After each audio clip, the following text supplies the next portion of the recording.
In this month's podcast, we will focus on the role of ethics and governance at companies in India. Ongoing issues of fraudulent financial reporting, bribery, and corruption at India Inc.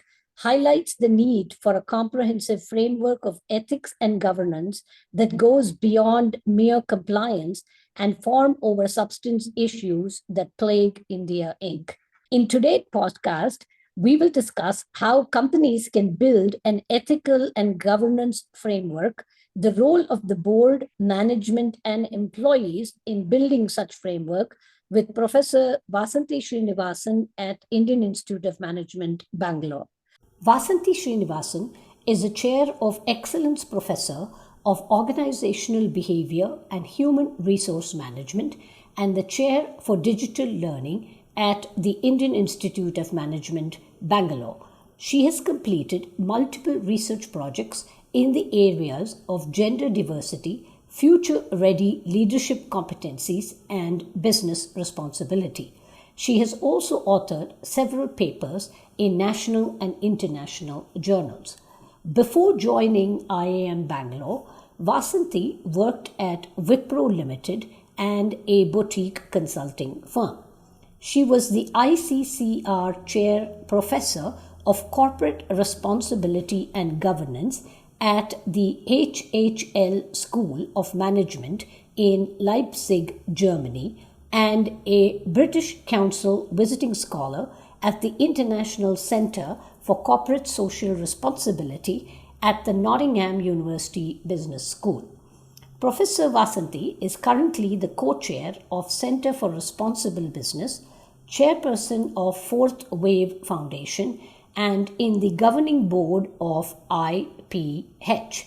She's on the working group on business and human rights constituted by the National Human Rights Commission of India. Professor, warm welcome to our podcast. Given your extensive experience in the field of ethics and conversations with companies around ethics and compliance, how can companies in India build a culture of ethics and compliance? Thank you. Thanks, Vidya. Thanks for having me on this podcast. I've often been told to talk about codes of conduct and not use the word ethics. Some people are very comfortable with the word legal and compliance. Because to me, I think it has a very structural approach to it, right? You then don't have to question deeper issues because are you compliant? Yes, no. Correct. How are you compliant? Are you following the letter or are you following the spirit? So it's very interesting because for someone who teaches human resource management, it was, I think, in the mid 2000 that I suddenly discovered that in the classroom that I used to be in, people will constantly bring up unethical behaviors in the classroom, talking about they're not able to figure out why, but as they are growing larger and larger, more and more unethical behaviors are surfacing. And then I began to ask, what was it that was happening in organizations? And this was the period of rapid growth. So organizations were doubling their headcount, tripling their revenues. And at that phase, right, when you're doubling your headcount year on year, in about 5 years' time, right, you have so few people in the organization to induct such large numbers of people. And therefore, words like values, culture, all of this just fall by the wayside. Correct. And it's almost as if there is an obsession in the organization to be compliant. So everyone sees compliance as a checklist, a checkbox. Have you done this? Have you done that? Correct. And it is this dichotomy between a compliance orientation and a commitment orientation, which is really the heart of any governance framework. And it's interesting because several years ago, right, I was called by the Global Compliance Officer Network to be able to talk about why compliance alone is not sufficient. Yeah, I think compliance gets you to the legal minimum. And I think after that, the conversations of a moral and an ethical minimum come together. Yeah, and I just want to take a minute to kind of discriminate between these, because this is the foundation for culture in some sense, which all of us talk about as the bedrock of effective organizations. So you're saying that compliance without behavioral change, merely Yes. ticking the box, completing forms, Yeah. doesn't lead to ethical decision making or a ethical framework in a company. Completely. Couldn't agree more with you, Vidya. Absolutely. You're so true, because what you have then are a set of lists and checkboxes. Now, those checkboxes, you will be compliant because you don't have a choice. There are either penalties or there are a stick to make it happen, right? So, between this, there's not much of a space to actually ask whether much of this is happening in the spirit in which it's intended. For me, that recognition is the starting point for looking at an ethical culture. Correct.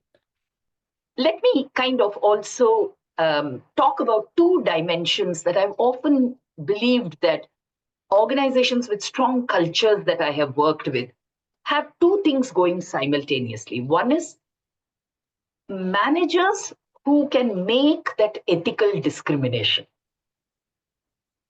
And then, of course, the policies of the organization that support and reaffirm it. Both are needed. Correct. Correct. Yeah. You want to be able to have managers who are able to see those ethical lapses as they are occurring and call out on them. Okay. So I think you touched upon, that the compliance framework being a checklist. And I think, in my experience, I've seen a lot of companies pay lip service to good governance, right? Their mission statement claims to be an entity with high integrity, but they pay lip service. They don't walk the talk. So how do companies build a governance framework or an ethical framework and foster good governance? Yeah, thanks. This is something that's really close to my heart. And I'm also going to talk about what it takes to do good governance and have a good ethical framework. Because often what happens is we're able to see bad. Correct. But how does good look like? Yeah, is something that's really worth also kind of thinking about. So what I'm going to do is to draw upon some of the fine organizations that I have worked with and to be able to kind of highlight for you what it is that they do differently. Yeah. I think the first and the most important one in all of this is tone at the top. Correct. There is no substitute for that. Yeah. Now, the tone at the top is of two kinds. One is articulating what is expected, what are the behaviors, what kind of an organization. And the second one is penalizing behaviors that are unacceptable. I think a lot of organizations do the first one very well, which is why what you said, right? You have this incredible vision, mission statements, and then they talk about values. All of that is there. But the question is, how do you translate that beyond the top 0.5% of the organization? How do you do that? I have found that basically there are two or three key mechanisms through which organizations can embed this culture. First and the most important one is, who are we selecting for the key positions in the organization? Selection is such an important one because especially at the top, especially when we talk about tone at the top, are we hiring people who are committed to those values? Are we looking for those people who will embed those values in their behaviors? For me, this selection is such an important aspect of setting the tone at the top. Especially when you know that there are certain positions in the organization which are far more vulnerable. And let me give you an example. Across the board, right? Procurement is a very vulnerable department. Correct. Virtue of Correct. the fact that they have interactions with so many people, that however you may be, right, it's the ability to succumb to an unethical behavior is inherently very high. Correct. Yeah. So, or let's look at HR department.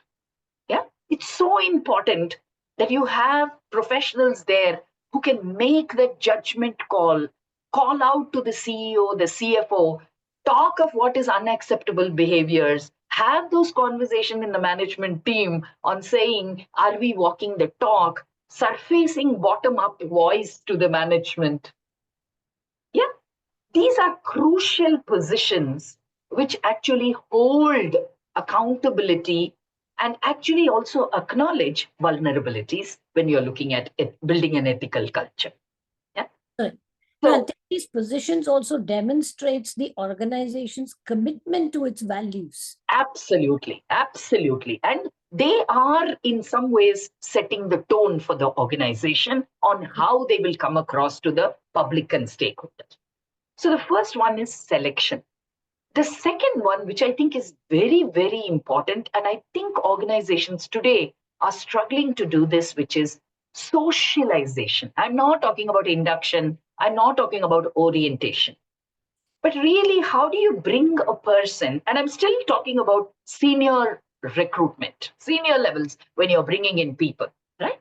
How do you make sure that the person who's actually bringing them into the organization demonstrates the acceptable values and also communicates and acts as a kind of a partner in some way when they are faced with dilemmas? Correct. Yeah, all of us will face ethical dilemmas, and some of them are everyday dilemmas, short term versus long term trade off. Correct. An Absolutely. ethical dilemma, all of us know that, right? Should I take a cost focus? Should I take an investment perspective? It is filled with ethical issues there. Do you have somebody in the organization who's bringing this person who comes from another organization whose culture might be so different? How do I socialize this person to what is acceptable and what is unacceptable? What is the thumb rule that you use when you're making ethical decisions? So that's the second part of it, which is socialization. The third one, which I think is very, very important, is what kind of metrics do you use when you're evaluating performance of senior leaders? Absolutely. Yeah. And we know that what you measure gets managed. Correct. We also know that metrics have the vulnerability of actually getting innocent people, ordinary people, to do unethical things. Correct. So the whole idea of being able to what kind of performance measures do you use for your senior leaders? What kind of behavioral measures do you use in terms of their pro-social? Are they actually enabling others in the organization? Are they able to groom succession and talent? Are they able to take short-term hits for long-term organizational thinking? All of these need to be a part of senior management metrics, because what you're measuring them is not for their in-role behavior, but for their extra role behavior, because they are ambassadors of the organization. Correct. Yeah. And Yeah. the last and the most important one is really on what calls do we take when we see unethical actions? Yeah. It's important to be fair, but even more important to be seen to be fair. Correct. Correct. So, do you condone unethical actions if the person is critical to the organization? Yeah, often these behaviors actually signal something far more powerful, which is that ethics is for certain set of people while others can go scot free. Correct. So, in some ways, right, if all of this is not a part of the organizational ways of thinking and working, right, you can't even start to talk of ethical framework or culture. Yeah, let me pause here. Yes.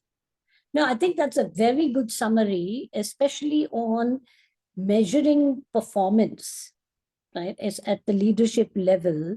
So I wanted to just, pick up on that and ask you, because measurement of ethics and ethical behavior is quite often subjective, perhaps qualitative. There's very little quantitative data, right? Because if you look at procurement or you look at sales, you know that you've met the targets.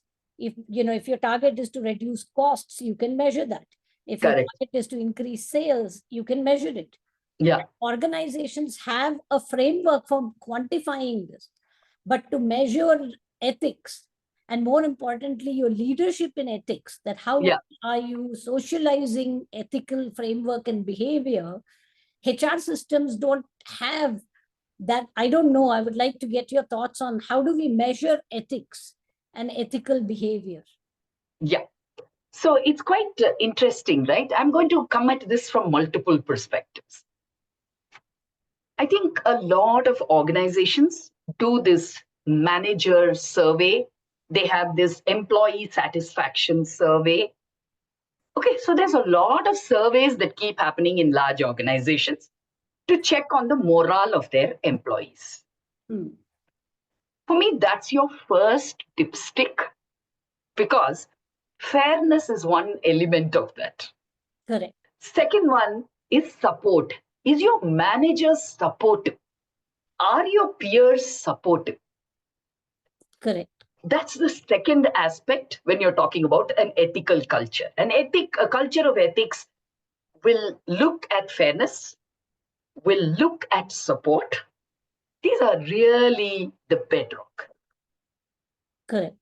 Go a little deeper. There are customer feedback that is coming in, which talk about how you handle your products. How do you look at warranty? One of the organizations that I worked with was quite interesting, because the organizations, the customers basically said, you're a great organization with a great product as long as your product does not fail.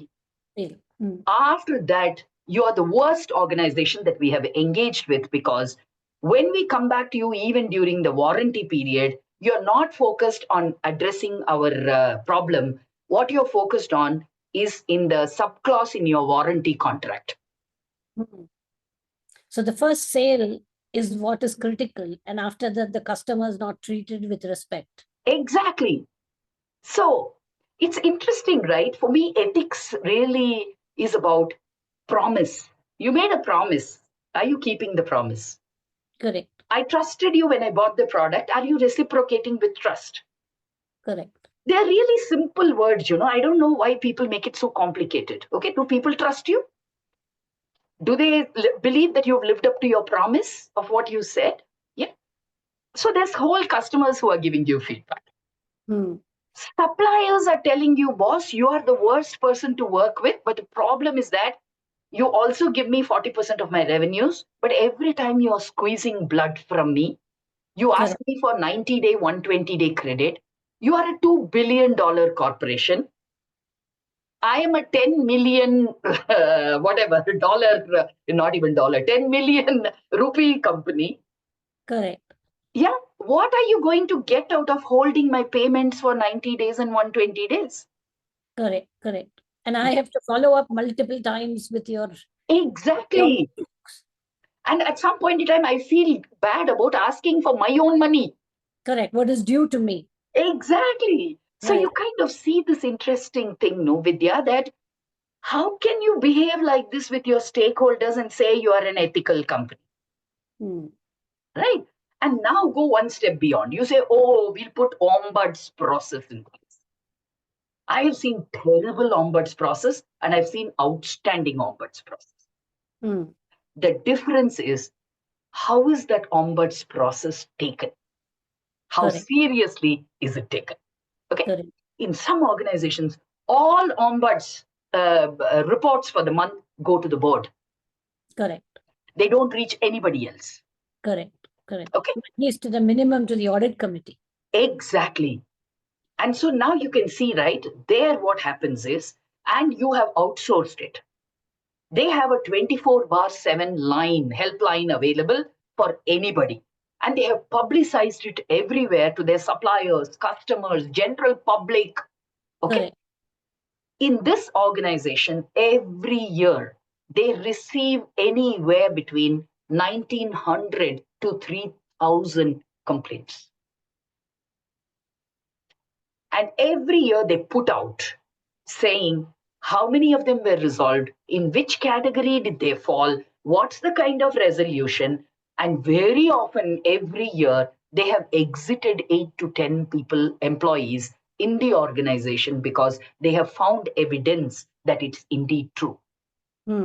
Correct. So that is what it takes to build a framework of ethics. Correct. I mean, those are very, very good action points, but very tough. Exactly. I mean, very tough to take. So what can boards do and help, and how can board of directors help management in taking the tough steps? Yeah. I think if we look at much of unethical behaviors, they actually stem from goal conflict. They stem from trade-offs of short-term, long-term. They stem from making trade-off between one stakeholder and another. Okay? The self-interest, greed, they are much lower in terms of the order and magnitude of what happens. Today, when you see it in corporate India, lower levels, forget about it. But by and large, right, a large part of it is associated with goals. Correct. What kind of goals are set? How do I see myself reaching or not reaching?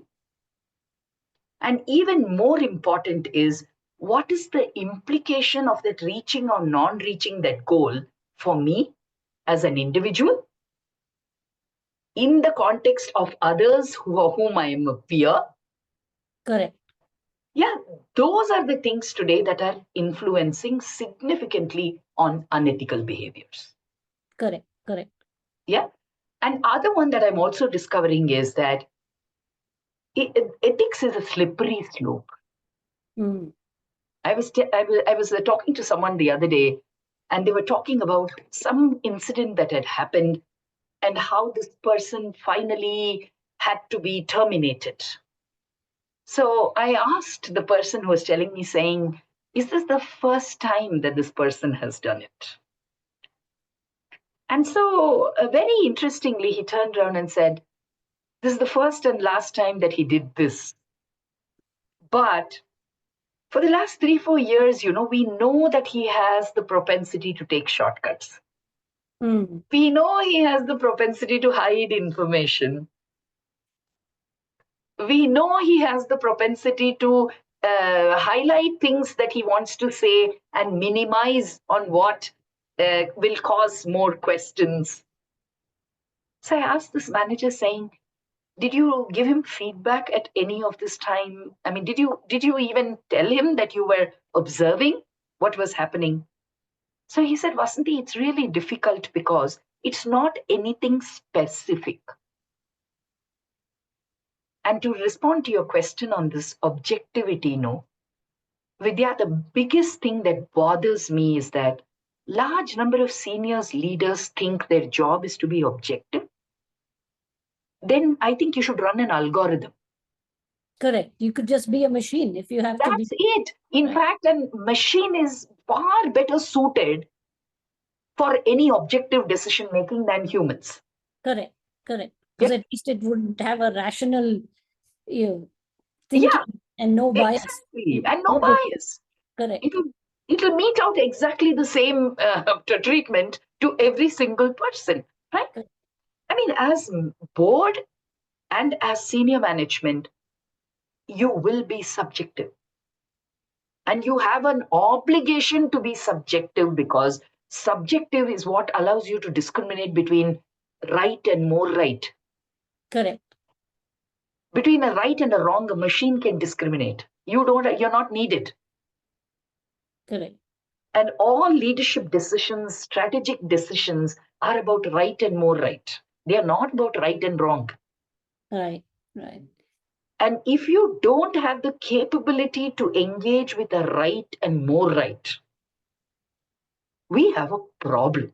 And at leadership levels, it's expected that you will engage with the right and a more right, knowing fully well that there will be intended consequences and unintended consequences.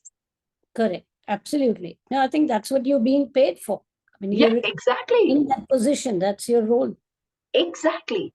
And if you know that short term I'm making a call which means I'm breaching a norm, forget about law. I don't even want to touch there because that's a slippery slope again of a different kind. But Correct. let's assume that you are completely adhering to everything you're compliant with and you've breached a norm, land acquisition. Yeah, just look at that. A large part of it is not a legal problem, it's an ethical problem. Correct. Correct. There are people who've been displaced.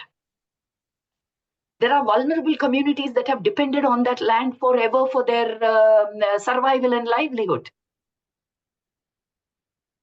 Yeah. At that stage, how you cannot, there's a right and more right of way of engaging with them. You can't treat that as a legal process and say, I'm compliant. Correct. Correct. Absolutely. Absolutely. Yeah. Yeah. How do you then build this in your training? I mean, how do you build this, at the leadership level and then trickling down to an organization which is decentralized, with composed of, from the baby boomers to Gen Z, millennials, spanning multiple generations. Yeah. How do you build this, so that it's sustainable? Yeah. So again, I'm going to draw upon, I work with some organizations which are 300 years old. And then there are these 100-year-old organizations.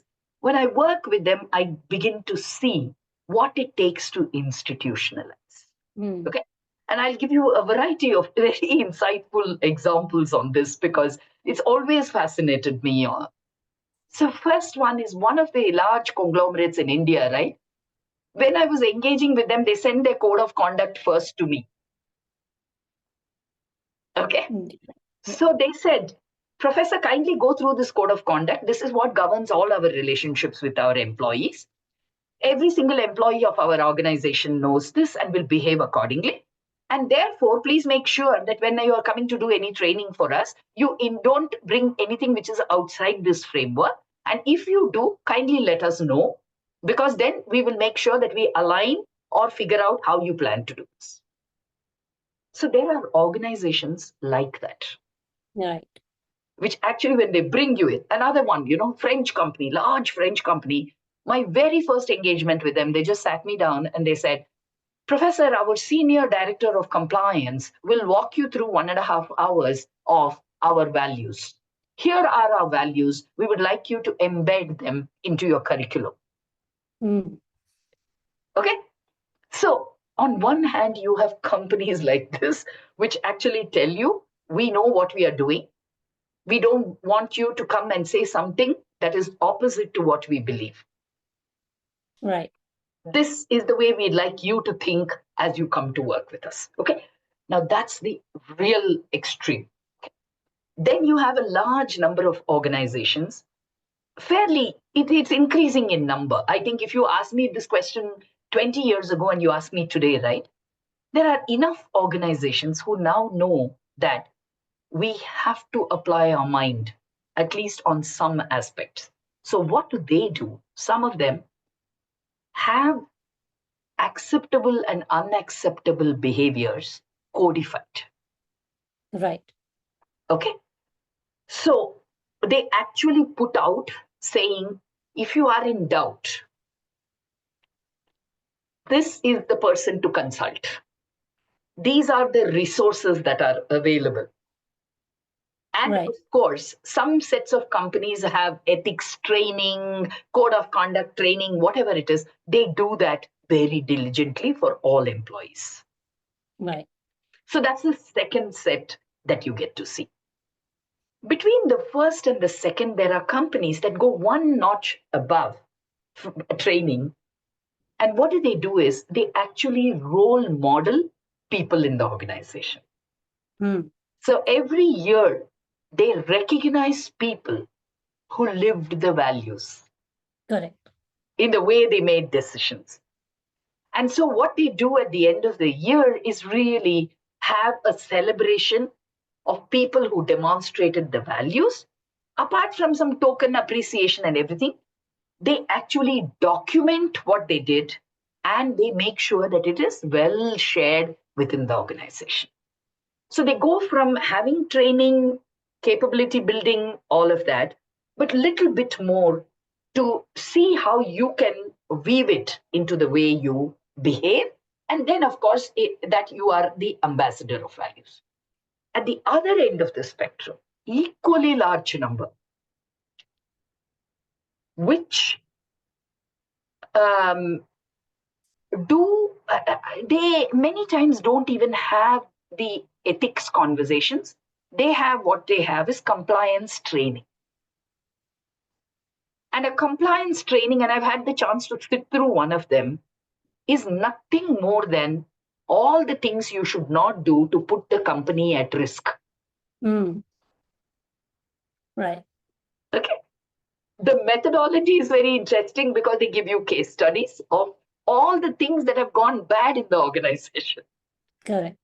Very common, relatively common. I see plenty of this, which is the compliance training. Sometimes it's called ethics training, but it's actually you're putting the company at risk through your behaviors. We don't care what you do in your personal life or otherwise. But if anything you do is going to hit the company and cause risk, that's unacceptable. So, to the extent that I can mitigate that risk through some of this, I'm going to do it. And then, of course, at the other end of the spectrum are organizations which don't even recognize that there is a need for values. The values was done by the Marcom organization or was done by some external consultant. And some people believe in those values, and often it will be people who are older, people who are involved in that process as a part of the company conversations.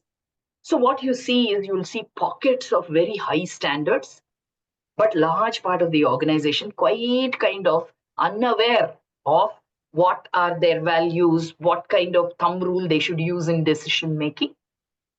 And one of the things people often ask me is saying, do you see more of this in MNCs, less of it in Indian companies? To be honest with you, Vidya, over a period of time, I have figured out that ownership structures and ethics, right? Somehow, for whatever reason, I do not see any kind of a correlation. Interesting. Okay. Outstanding multinational companies, still compliance centered. Correct. Amazing Indian companies with deep values, internalizing, having sophisticated systems for disclosure. Yeah. So this is one of the things that really baffles me when I look at across countries, when I look at across companies. That's something that really fascinates. It's a very interesting observation. I think requires much more research.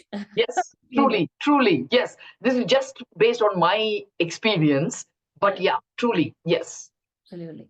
So just as a final thought, one last question. If a company has to transform itself from this checklist compliance mentality to an ethically committed company, how do they start this journey? What do they do? What are some of the 3 or 4 things, or maybe 2 things they do which will have long lasting impact and get them onto this path of compliance, ethics over compliance? Yeah, a good question, very good question. And I've been thinking about it for some time now. And it's interesting. See, let's say if you're a performing organization, okay, right now I'm only going to talk about organizations that some dimension of objective performance, they are doing reasonably well. In most of those organizations, right, there are 1 or 2 elements that they are deeply committed to. Okay. And let me give you an example, right? There is an organization which is so committed to customer centricity. They don't have anything on values, ethics, nothing there. Okay. Totally committed to customer centricity. And you'll see something interesting, that that organization is also very heavy checklist oriented. Mm. And I have seen their transformation over 6 years. So I'm kind of looking from there. Now, the beauty about ethics is that when you are starting to think about it as a framework, right? That organization started from customer centricity. What does customer centricity for us mean as we look at the next 10 years? And this was a part of a strategy conversation. Right. Okay. And when they went out and collected data, what shocked them was that they were not as customer centric as they thought they were. Mm. Okay. When they started looking at the data clearly showed that small customers did not matter to the organization. So not all customers were equal. Exactly. So now when they looked at the next 10 years, the small customers were the ones who had the potential to grow exponentially, whereas the large customers had saturated in their buying. Mm. Now look at the paradox that they were confronted with. The audience that they were wanting to grow did not see them as a partner for the future. And the people who saw them as a partner for the future were not the people where they could be profitable. Mm. And this data, I remember, threw up so much of conversation. And the field people, they started talking to people in the field. And the people on the field actually said, do you know what we are measured on for incentives? And they basically turned around and said, you don't care if we went on foot looking for people, because I need to do 20 small customers to be able to get the numbers that you've given me as a target. Mm. Whereas if I go to the large company office and I sat down there and met several people in the organization, I know what are all the problems they are having, so I can come back and find tailor-made solutions for it. Whereas there was no incentive for me to be in the field. Correct. And then look at the conversations, how they began. So then they said, oh, what are we actually rewarding people for? Right. And therefore they said, we have squeezed the margins from what, given the way we are incentivizing, out of the existing large customers. Correct. Absolutely. Now, look at this, Vidya. This was the one that triggered the conversation on saying, and somebody turned around and said, are we actually being fair? And a lot of the representatives, their sales representatives said, no, we actually drop customers. We don't pick up their calls. Correct. And this process led to soul searching. Mm. And It's then they wonderful that they brought, got the data.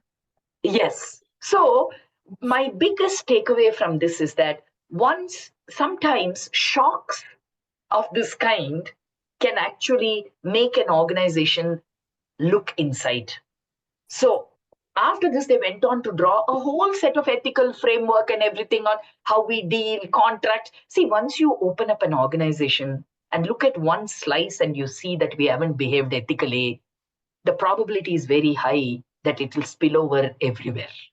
Correct.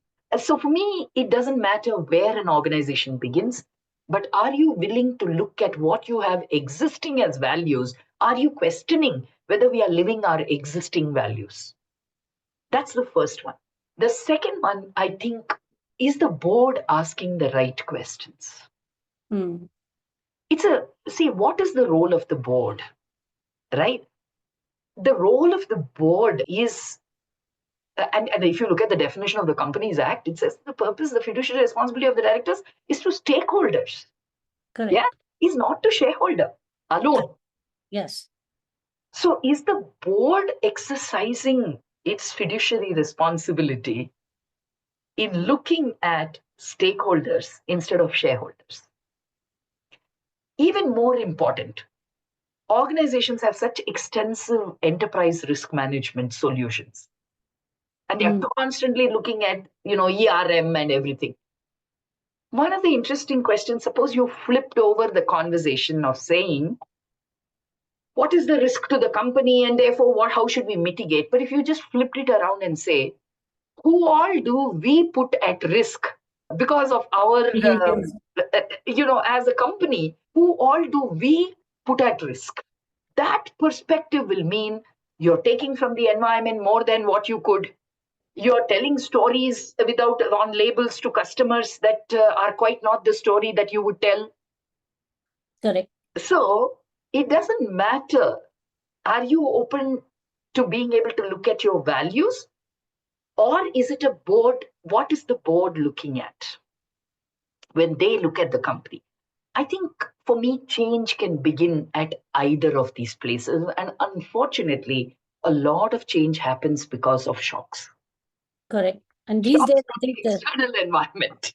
correct. No, shocks from social media. Exactly. So true. So true. Okay. Well, thank you so much. It's been a wonderful conversation. I think we will pick up the subject again because there is a lot more we should discuss. So I think at least for this podcast, it's been wonderful to have this conversation with you. Thank you so much, Professor Vasanthi Srinivasan. Welcome your thoughts, and I think we'll continue this conversation in another series of podcasts. Thank you. Thanks so much, Vidya. Thank you. Thank you.